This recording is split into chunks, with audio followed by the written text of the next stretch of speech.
Student learner YouTube চ্যানেলে তোমাদের সকলকে স্বাগত জানাই। আজ আমাদের আলোচ্য বিষয় ষষ্ঠ শ্রেণীর ইংরেজি বিষয়ের সেকেন্ড সামেটিভ এক্সাম অর্থাৎ দ্বিতীয় পর্যায়ক্রমিক মূল্যায়নের একটা উত্তর সহ নমুনা প্রশ্নপত্র নিয়ে। ফুল মার্কস তোমাদের থাকবে 50 এবং সময় থাকবে 1 ঘন্টা 30 মিনিট। সরাসরি স্ক্রিনে তোমরা উত্তর সহ নমুনা প্রশ্নপত্রটা দেখতে পাচ্ছ। Section A, reading comprehension, seen 1.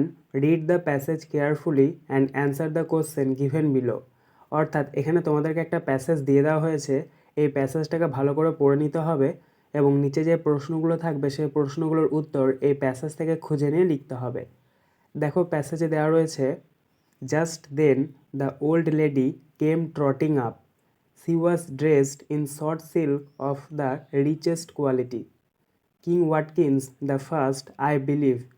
Watkins, replied the king, is my name. Papa of the beautiful Princess Alicia, the old lady asked. Yes, King Watkins replied. You are going to the office, said the old lady. It instantly flashed upon the king that she must be a fairy, or how could she know that? You are right, said the old lady, answering his thoughts.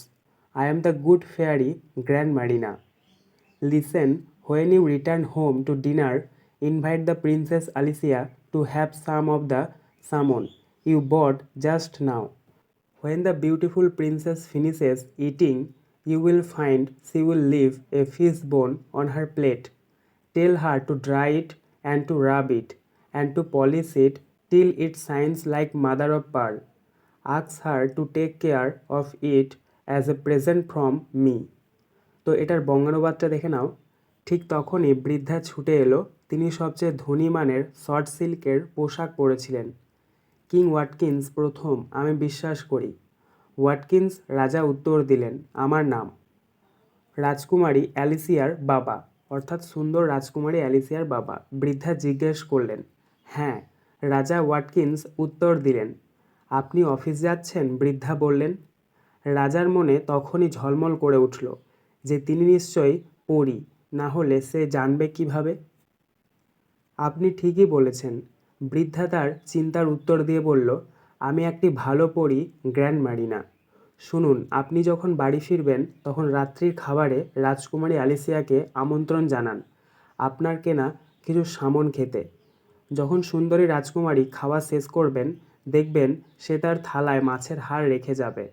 তাকে শুকাতে বলুন, ঘষতে বলুন এবং polish করতে বলুন, যতক্ষণ না পর্যন্ত এটি মুক্তার মতো উজ্জ্বল হয়। তাকে এটির যত্ন নিতে বলুন আমার কাছ থেকে উপহার হিসাবে। A, complete the following sentence with information from the text 1:4 = 4। অর্থাৎ প্যাসেজ থেকে খুঁজে নিয়ে তোমাদেরকে শূন্যস্থান পূরণ করতে হবে। 1. Alicia was dash. এখানে শূন্যস্থানে বসবে the daughter of King Watkins. অর্থাৎ আলিসিয়া ছিলেন রাজা ওয়াটকিন্সের কন্যা। 2. The old lady told the king invite princess Alicia to dash. এখানে শূন্যস্থানে বসবে eat some salmon the king bought. অর্থাৎ বৃদ্ধা রাজাটিকে বলেছিলেন প্রিন্সেস আলিসিয়াকে আমন্ত্রণ জানাতে তার কেনা সামন মাছ খাওয়ার জন্য। 3. King Watkins was the father of dash. এখানে শূন্যস্থানে বসবে দ্য বিউটিফুল প্রিন্সেস আলিসিয়া। অর্থাৎ রাজা ওয়াটকিন্সের কন্যা ছিলেন সুন্দরী রাজকন্যা আলিসিয়া। 4. The king thought that the old lady dash. এখানে শূন্যস্থানে বসবে মাস্ট বি এ ফেয়ারি। অর্থাৎ রাজাটি ভেবেছিলেন বৃদ্ধাটি হলেন একজন পরী। B, answer the following question 2:3 = 6। 1. How was the old lady dressed. অর্থাৎ বৃদ্ধা মহিলার পোশাকটি কেমন ছিল। Answer, the old lady was dressed in short silk of the richest quality. অর্থাৎ বৃদ্ধা মহিলার পোশাকটি ছিল সবচেয়ে ধনী মানের শর্ট সিল্কের। 2. What was the full name of the king. অর্থাৎ রাজার পুরো নাম কী ছিল। Answer, the full name of the king was King Watkins. অর্থাৎ রাজার পুরো নাম ছিল কিং ওয়াটকিন্স। 3. How could the old lady know the king's thoughts. অর্থাৎ বৃদ্ধ মহিলা কীভাবে রাজার চিন্তাভাবনা জানতে পারলেন। Answer, actually the old lady was good fairy grand Marina, that is why she could know the king's thoughts. অর্থাৎ বৃদ্ধ মহিলা আসলে একজন ভালো পরী গ্র্যান্ড মারিনা ছিলেন, তাই তিনি রাজার চিন্তাভাবনা জানতে পারলেন। C, write T for true and F for false statements in the given boxes. Give supporting statements for each of your answer. 1 into 3 equal to 3. অর্থাৎ বাক্যটি সত্য হলে তোমাদেরকে টি লিখতে হবে এবং মিথ্যা হলে এফ লিখতে হবে। তার সাথে তোমাদেরকে সাপোর্টিং সেন্টেন্স বা স্টেটমেন্টস দিতে হবে। দেখো প্রথমে রয়েছে ওয়ানেরটা, the old lady came slowly, অর্থাৎ বৃদ্ধ মহিলাটি খুব ধীরে ধীরে এলো। এটা হবে ভুল, তাই এখানে আমরা এফ লিখেছি। এটা সাপোর্টিং সেন্টেন্স তোমরা লিখবে, just then the old lady came trotting up. 2. The king thought that the old lady was a goddess, অর্থাৎ রাজাটি ভেবেছিলেন বৃদ্ধ মহিলাটি একজন দেবী। এটা হবে ভুল, তাই এখানে আমরা এফ লিখেছি। সাপোর্টিং সেন্টেন্সে তোমরা লিখবে, ইট instantly flashed upon the king that she must be a fairy. 3. Watkins was going to the office, অর্থাৎ ওয়াটকিন্স অফিসে যাচ্ছিলেন। এটা হবে সত্য, তাই এখানে আমরা টি লিখেছি। সাপোর্টিং সেন্টেন্সে তোমরা লিখবে, you are going to the office said the old lady. Reading comprehension unseen, to read the passage and answer the following question, অর্থাৎ এখানেও তোমাদেরকে একটা প্যাসেজ দিয়ে দেওয়া হয়েছে। এই প্যাসেজটাকে ভালো করে পড়ে নিতে হবে এবং নিচে যে প্রশ্নগুলো থাকবে সেই প্রশ্নগুলোর উত্তর এই প্যাসেজ থেকে খুঁজে নিয়ে লিখতে হবে। এটা তোমাদের unseen. The Hooghly River is a tributary of the river Ganges or Ganga. It is approximately 260 kilometers long, 160 miles. The river splits from the Ganges as a canal in Murshidabad. The Farakka barrage diverts water from the Ganges into a canal near the town Tildanga in Malda. The Farakka barrage supplies Hooghly with adequate water even in the dry season. The Hooghly River flows past Katwa, Nabodip, Holishahar, Chunchura অর্থাৎ Chuchura, কোন্নাগর and Kamarhati before entering the twin cities of Kolkata and Howrah. Some other cities like Bandel, Chandornagar, Srirampur are also located on the banks of the river. Damodar and Rupnarayan are the two most important tributaries of the river Hooghly. The river reaches Bay of Bengal at Nurpur and empties into the sea. তো এটার বঙ্গানুবাদটা দেখে নাও। হুগলি নদী গঙ্গা নদীর একটি শাখা নদী। এটি প্রায় 260 কিলোমিটার অর্থাৎ 160 মাইল দীর্ঘ। মুর্শিদাবাদে এই নদীটি গঙ্গা থেকে খাল হিসাবে বিভক্ত হয়েছে। ফারাক্কা ব্যারেজ মালদহের তিলডাঙ্গা শহরের কাছে গঙ্গার জলকে একটি খালে রূপান্তরিত করে। ফারাক্কা ব্যারেজ শুষ্ক মৌসুমেও হুগলিকে পর্যাপ্ত জল সরবরাহ করে। হুগলি নদী কাটোয়া, নবদ্বীপ, হালিশহর, চুঁচুড়া, কোন্নগর এবং কামারহাটি পেরিয়ে কলকাতা এবং হাওড়ার যমজ শহরগুলিতে প্রবেশ করে। ব্যান্ডেল, চন্দননগর, শ্রীরামপুরের মতো আরও কিছু শহরও এই নদীর তীরে অবস্থিত। দামোদর এবং রূপনারায়ণ হল হুগলির দুটি গুরুত্বপূর্ণ উপনদী। নদীটি নূরপুরে বঙ্গোপসাগরে পৌঁছে সমুদ্রে মিশে যায়। তো এবার প্রশ্ন উত্তরগুলো দেখে নাও। A, write T for true and F for false statements in the given boxes, give supporting statements for each of your answer. 2 into 3 equal to 6, অর্থাৎ বাক্যটি সত্য হলে তোমাদেরকে টি লিখতে হবে এবং মিথ্যা হলে এফ লিখতে হবে। তার সাথে তোমাদেরকে সাপোর্টিং স্টেটমেন্টস দিতে হবে। দেখো প্রথম রয়েছে ওয়ানেরটা, river Hooghly is a tributary of the Ganges. এটার অ্যান্সার হবে এফ এবং সাপোর্টিং সেন্টেন্স তোমরা লিখবে, the Hooghly river is a distributary of the river Ganges or Ganga. 2. Hooghly river empties into Rupnarayan. এটার অ্যান্সার হবে এফ। সাপোর্টিং সেন্টেন্সে তোমরা লিখবে, the river Hooghly reaches Bay of Bengal at Nurpur and empties into the sea. 3. Tildanga is in Malda. এটার answer হবে টি।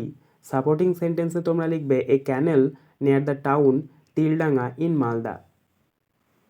B, answer the following question in complete sentence. 2 into 3 equal to 6, অর্থাৎ প্রশ্নগুলোর তোমাদেরকে উত্তর পূর্ণ বাক্যে লিখতে হবে। প্রথম রয়েছে দেখো ওয়ানেরটা, from where does the Hooghly river get adequate water, অর্থাৎ হুগলি নদী কোথা থেকে পর্যাপ্ত জল পায়।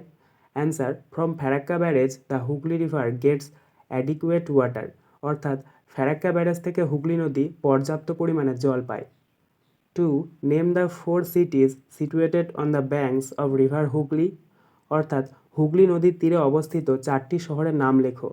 Answer: the cities Katwa, Nabadwip, Halisahar, চুঁচুড়া are situated on the banks of river Hooghly, অর্থাৎ হুগলি নদীর তীরে অবস্থিত 4টি শহরের নাম হলো কাটোয়া, নবদ্বীপ, হালিশহর, চুঁচুড়া ইত্যাদি। 3. Where does the river Hooghly enter the Bay of Bengal, অর্থাৎ হুগলি নদী কোথায় বঙ্গোপসাগরে পতিত হয়েছে। Answer: the river reaches Bay of Bengal at Nurpur and empties into the sea, অর্থাৎ হুগলি নদী নূরপুরে এসে বঙ্গোপসাগরে পতিত হয়েছে। Section B, grammar and vocabulary. 3. A, write what kinds of sentence the following are 1 into 3 = 3, অর্থাৎ এখানে কতগুলো সেন্টেন্স দিয়ে দেওয়া হয়েছে, সেই সেন্টেন্সটা কোন ধরনের সেন্টেন্স সেটা তোমাদেরকে লিখতে হবে। দেখো প্রথম রয়েছে 1-এরটা, ম্যান ইজ মর্টাল, এটার অ্যান্সার হবে assertive sentence. 2. Good luck governor, এটার অ্যান্সার হবে optative sentence. 3. How stormy the night is, এটার অ্যান্সার হবে exclamatory sentence. B, fill in the blanks with suitable verbs 1 into 2 = 2, অর্থাৎ শূন্যস্থানে তোমাদেরকে সঠিক ভার্বটা বসাতে হবে টেন্স অনুযায়ী। দেখো প্রথম রয়েছে 1-এরটা, neither he nor his friends dash invited there, এখানে আমরা শূন্যস্থানে বসাবো WERE were. 2. Gold as well as silver dash costly, এখানে আমরা দ্বিতীয় শূন্যস্থানে বসাবো আইস is. C, replace the underline word with its antonym 1 into 1 = 1, অর্থাৎ এখানে তোমাদেরকে দেখো একটা বাক্য দিয়ে দেওয়া হয়েছে এবং একটা শব্দের নিচে আন্ডারলাইন রয়েছে, সেটার অ্যান্টোনিম বা বিপরীতার্থক শব্দ তোমাদেরকে লিখতে হবে। C, read the conclusion of the novel, এখানে কনক্লুশনের নিচে আন্ডারলাইন দেওয়া রয়েছে, কনক্লুশন অর্থাৎ ফলাফল, তো এটার অ্যান্টোনিম তোমরা লিখবে beginning. D, fill in the blanks with suitable article and preposition 1 into 2 = 2, অর্থাৎ শূন্যস্থানে তোমাদেরকে সঠিক আর্টিকেল এবং প্রিপোজিশন বসাতে হবে। দেখো প্রথম রয়েছে 1-এরটা, this is a book dash poems, এখানে আমরা প্রথম শূন্যস্থানে বসাবো OF of. 2. Rita saw most unusual crowd of dash people, এখানে আমরা দ্বিতীয় শূন্যস্থানে বসাবো THE দ্য।